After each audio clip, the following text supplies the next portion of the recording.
Hello, my name is Daniel Clark. I am a student here at Mount Union. I major in media and French. And today I will be talking about mowing and landscaping. So today's topic is landscaping and mowing. Today I will be talking about finding a good day to mow on, making sure the weather is nice, preparing your lawnmower or your other tools that you might use, your other machines, mowing the grass and the lines that you want to leave and how nice you want to take care of it. And then the final cleanup, which is kind of included in how nice you want to take care of it. The final cleanup, which is basically just going out and making sure everything is smooth, making sure your lines are smooth, making sure you blew everything off the sidewalks, any concrete that's around, and etc.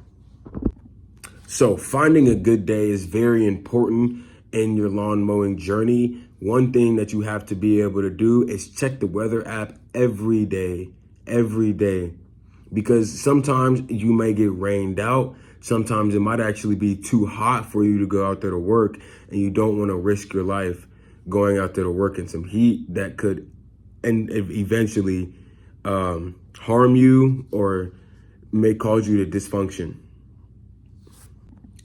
The second thing I would like to discuss is preparing your tools. As you prepare your tools, you want to make sure that you have everything that you need. You need mixed gas, not just regular gas, but mixed gas. You need enough string for your string trimmer. You need to make sure your blades are cut and they are sharpened. You also need to make sure that everything that you carry your equipment on is up to par.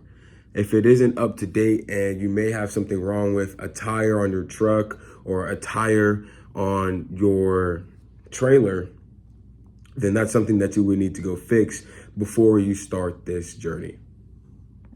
Now, finally, we get into actually cutting the grass. This is the fun part.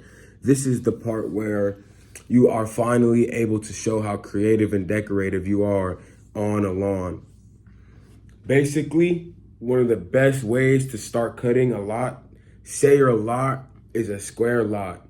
You want to outline that entire square twice. And once you do it twice, you will have correct dimensions in order for you to start your lines. Your lines must be as straight as possible in order for it to look the best. You always want it to look the best. So your lines must be as straight as possible. Going back and forth, you need to make sure you are correctly spacing out symmetrically your lines in order for it to look good.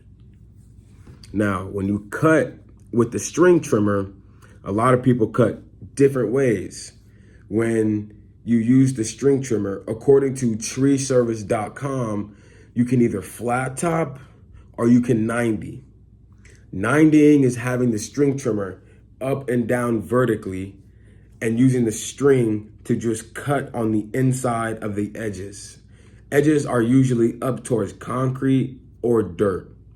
Now, when you flat topping is keeping the string trimmer at more of a 45-degree angle and flat topping the entire edge of the grass. And finally, the last cleanup. A reference to Ripon ground care is whenever your final cleanup is coming about, one thing that you always want to consider is taking a step back and looking at the lot, looking at the grass that you just mowed to make sure that it is up to the way you want to. Honestly, once you cut the grass is cut.